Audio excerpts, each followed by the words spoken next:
रिया ने जैसे ही लाइब्रेरी के अंदर साहिल की चप्पल देखी, उसके पैरों तले जमीन खिसक जाती है और वो बैठकर जोर जोर से रोने लगती है।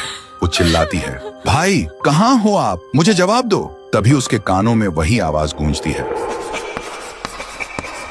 वो पीछे घूमती है और देखती है ब्लैक बोर्ड अपने आप लिख रहा होता है, अर्जुन मिस्ड रोल नंबर 13। देखते ही रिया की सांसें रुक जाती हैं और वो समझ जाती है कुछ तो बहुत डरावना है यहाँ।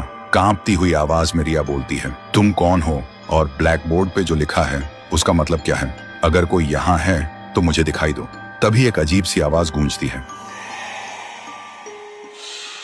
और एक परछाई दिखाई देती है।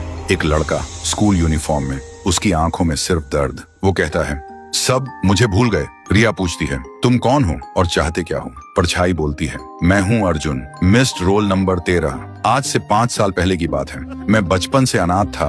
मेरे मम्मी पापा मुझे अकेला छोड़कर चले गए थे। एक दिन क्लास के सब बच्चे मुझे कालुआ कालुआ कहकर चिढ़ाने लगे। मैं काला था, इसलिए मैं रोता हुआ लाइब्रेरी की तरफ भागा और जब मैं लाइब्रेरी में घुसने ही वाला था तभी देखा मैडम और एक डॉक्टर किसी अजीब चीज के बारे में बात कर रहे थे और तभी किसी ने मुझे पीछे से जोर से मारा। मेरी आंखों के सामने अंधेरा छा गया। जब मेरी आंखें खुली तो देखा मैं लाइब्रेरी के अंदर टेबल पर पड़ा था। डॉक्टर और मैडम भी वहां थे। मैं चिल्लाने की कोशिश कर रहा था लेकिन न चिल्ला पा रहा था न हिल पा रहा था। तभी मुझे पता चला ये लोग स्कूल के बच्चों को किडनैप करके उनके ऑर्गन्स निकालते हैं और उन्हें बेच देते हैं। फिर उसी दिन मैडम ने प्रिंसिपल के सामने कुछ बहाना बनाकर लाइब्रेरी को हमेशा के लिए बंद करवा दिया। गांव वालों के सामने मुझे मिसिंग बता दिया गया। तब से मेरी रूह इसी लाइब्रेरी में भटक रही है और हर रात 12 बजे घंटी बजाता हूँ,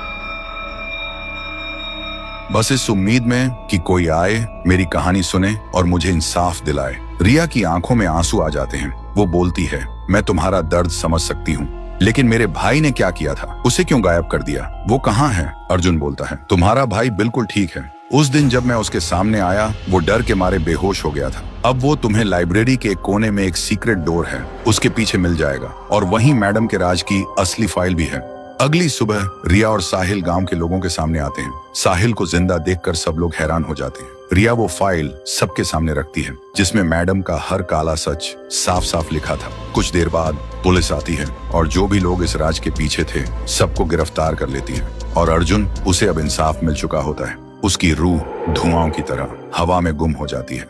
तो दोस्तों, अगर आपको ये कहानी पसंद आई हो और आगे भी ऐसी हॉरर सीरीज चाहिए हो तो कमेंट करो